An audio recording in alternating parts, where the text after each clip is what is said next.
جن گھروں میں اللہ کا ذکر ہوتا ہے وہاں سکون، محبت اور برکت نظر آتی ہے۔ اللہ کہیں نہ کہیں سے راستہ نکال ہی دیتا ہے۔ وہ اپنے بندوں کو پریشان نہیں دیکھ سکتا۔ صرف میرا اللہ ہی ہے جو میری خاموشی کو بھی سمجھ لیتا ہے۔ کاش انسان بھی نوٹ کی طرح ہوتے کہ بندہ روشنی میں کر کے دیکھ لیتا کہ اندر سے کیسا ہے۔ بھروسہ الفاظ چھوٹا سا ہے لیکن ثابت کرنے میں پوری زندگی لگ جاتی ہے۔ ہمارے معاشرے میں امیروں کو قیمتی اشیاء بطول تحفہ جبکہ غریبوں کو استعمال شدہ اشیاء دی جاتی ہیں۔ جب ہم بڑے ہو جاتے ہیں تو پینسل کی جگہ پین اس لیے دی جاتا ہے کہ ہم سمجھ سکیں کہ اب ہماری غلطیاں مٹانا آسان نہیں ہوگا۔ یقین ایسا ہو کہ سامنے سمندر ہو لیکن تم کہو کہ میرا رب راستہ بنا دے گا۔ اللہ تعالیٰ سے دعا مانگو تو دعا کی قبولیت پر یقین رکھو، کیونکہ اللہ تعالیٰ غافل اور لاپرواہ اور مایوس لوگوں کی دعا قبول نہیں کرتا۔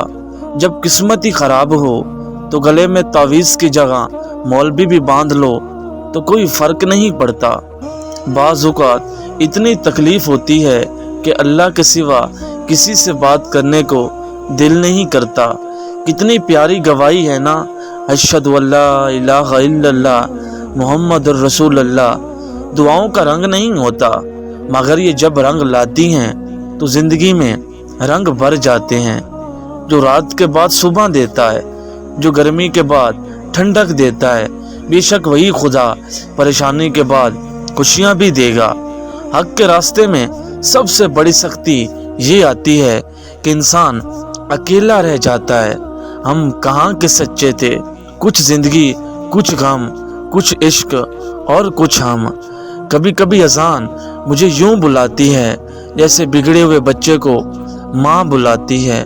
کچھ لوگوں سے نفرت نہیں ہوتی، بس ان کی کچھ باتیں سوچ کر ان کو محبت دینا مشکل ہو جاتا ہے۔ جب دل اللہ سے لگ جائے تو دل اور دماغ دونوں سکون میں رہتے ہیں۔ جب کوئی لڑکا کسی لڑکی کو شہزادیوں والی عزت دیتا ہے، پتہ لگ جاتا ہے کہ اس کی تربیت بھی کسی ملکہ نے کی ہے۔ انسان کو دل سے بھی اتنا ہی صاف ہونا چاہیے جتنا وہ اپنے چہرے کو صاف رکھتا ہے۔ بعض اوقات ہم ذہنی سکون کے علاوہ کچھ نہیں چاہتے۔ اللہ تعالیٰ زندگی کے سب سے زیادہ نا امید لمحوں کو سب سے بہترین لمحوں میں تبدیل کر سکتا ہے۔ کسی کی نرم طبیعت کو اس کی کمزوری سمجھنا کم ظرفی کی علامت ہے۔ کالا رنگ اگر بدصورتی کی علامت ہوتا تو کعبہ کو دیکھ کر بھی سکون نہ ملتا۔ میرے پاس وقت نہیں ناراض ہونے کا ان لوگوں سے جو مجھ سے نفرت کرتے ہیں۔ میں خوش رہتا ہوں ان لوگوں میں جو مجھ سے محبت کرتے ہیں۔ جہاں پانی بہتا ہے وہاں سبزہ اگتا ہے، اور جہاں ندامت کے آنسو بہتے ہیں وہاں رحمت الہی کا نزول ہوتا ہے۔ کچھ تکلیفیں ہمارا امتحان لینے نہیں بلکہ اپنے ساتھ جڑے لوگوں کی پہچان کروانے کے لیے آتے ہیں۔ لوگوں کا بس نہیں چلتا، ورنہ ہر رات چلتے شخص کو بتاتے کہ ہم تم سے بہتر ہیں۔ آپ کا بڑا سرمایہ وہ لوگ ہیں جو آپ کی غیر موجودگی میں اپنے رب سے آپ کے لیے دعاؤں میں خیر مانگتے ہیں۔ جانتے ہو عشق کسے کہتے ہیں؟ جب تم کعبہ کی زمین میں قدم رکھو اور تمہارا دل پھوٹ پھوٹ کر روئے۔ یا اللہ، جو لوگ پریشان ہیں، تکلیف میں ہیں، جن کے دل کا حال صرف تو جانتا ہے، ان سب پر اس مبارک مہینے کے صدقے رحم کر دے۔ تمہیں بہتر چاہیے تھا لیکن تمہارا رب تمہیں بہتر نہیں بلکہ بہترین دیتا ہے، اور تم سکون میں ہو جاؤ گے اس پر اور اس کے فیصلوں پر یقین رکھو۔ مرنے کے بعد سارے نیٹ ورک ختم ہو جائیں گے لیکن قرآن پاک کا نیٹ ورک ہمیشہ آن لائن رہے گا۔ سب سے زیادہ اور پاکیزہ رشتہ نکاح کا ہے۔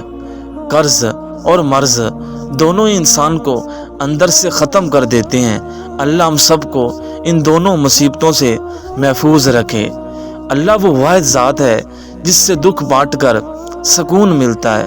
میں ہوں چاند کی روشنی ہو جائے، نماز ہو اور اللہ سے دل کی باتیں ہوں۔ لوگ دیواروں کے کان سے تو ڈرتے ہیں مگر فرشتوں کے قلم سے نہیں۔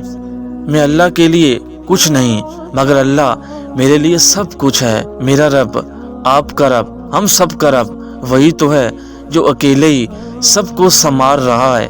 ہر دن میرے رب کی محبت ایک الگ صورت میں میرے سامنے آتی ہے۔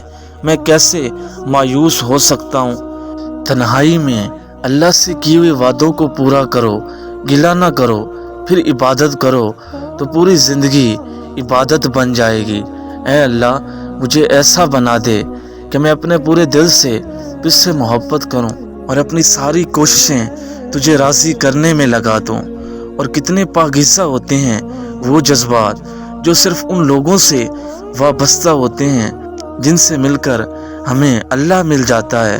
لوگ جو کہتے ہیں انہیں کہنے دو، آپ کیا ہو، کیسے ہو، یہ اللہ کی ذات جانتی ہے۔ ایمان والوں کے امتحان بہت سخت ہوتے ہیں، آپ بس ہر حال میں صبر کرنا، اپنے معاملات اور خوابوں کو اللہ کے حوالے کر دو اور سکون میں ہو جاؤ اور یقین کے ساتھ زندگی بسر کرو، اس بات پر بھروسہ کر کے کہ کوئی اس دروازے کو بند نہیں کر سکتا جسے اللہ نے کھولا ہو۔ میں خدا سے باتیں کرتا ہوں تو کہتا ہوں کہ میں کمزور ہوں، یا رب مجھے یوں ہی بے بس نہ چھوڑا کر۔ ہوگا اعمال پہ مبنی ہر ایک کا فیصلہ، جنت میں صرف نمازی تھوڑے جائیں گے۔ بد نصیبی کا رونا نہیں رونا چاہیے، وہ ذات جو کرتی ہے بے شک بھلے ہی کے لیے کرتی ہے۔ وہاں بیٹھ کر رونا دل کو سکون دیتا ہے جہاں اللہ کے علاوہ کوئی دیکھنے والا نہ ہو۔ آپ اپنی پناہ میں لے لو مولا، ہم غم سے بہت گھبرائے ہوئے ہیں۔ مضبوط تو وہ ہیں جو رونے کے بعد اپنے آپ کو خود سنبھالیں کہ اللہ ہے نا، سب ٹھیک کر دے گا۔ دل میں اللہ کے ساتھ کا احساس زندہ ہو تو کندھوں پر رکھے غم کے پہاڑ بھی ہلکے ہو جاتے ہیں۔ اللہ ہر بوجھ کو ہلکا کرنے کے لیے کافی ہے۔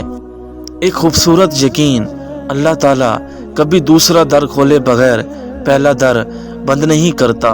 وہ تمہیں آزما رہا ہے ان سب کے ذریعے جو تمہارے دل کا سکون بن چکے ہیں۔ تمہاری تنہائی تمہیں جس طرف مائل کرتی ہے وہی تمہارے اندر کی حقیقت ہے۔ جب جنت کے راستے کا انتخاب کر لیا تو راستے کی الجھنوں اور تنہائیوں سے گھبرانا نہیں ہے۔ صبر میں شکوہ نہیں ہوتا، بس خاموشی ہوتی ہے، اور اس خاموشی کا شور صرف اللہ تعالیٰ کو سنائی دیتا ہے۔ میرا اللہ بھر دیتا ہے وہ غم بھی جو بھرنے والے نہیں ہوتے۔ وہاں بیٹھ کے رونا دل کو سکون دیتا ہے جہاں اللہ کے علاوہ کوئی بھی دیکھنے والا نہ ہو۔ آنکھوں سے آنسو تب جاری ہوتے ہیں جب زبان اس دکھ کو بیان نہ کر سکے، اس میں روح جکڑی ہوئی ہوتی ہے۔ میرے سارے دکھ 3 لفظوں پر آ کر ختم ہو جاتے ہیں، اللہ پاک ہے نا۔